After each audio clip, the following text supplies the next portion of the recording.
The ability to sit in silence with yourself, just in your heart space, just as I amness, is the strongest thing, the strongest nothingness you could ever do.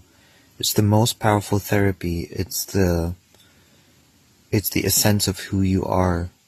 And I feel that is what I want to concentrate most of my time on. Because as you become absolutely free, once you are firmly established in just being aware of the presence and I amness, and the heart space, and the spaciousness, you don't want anything else anymore. It becomes that which is the source of all. You recognize it as the source of all, and there's no pursuit.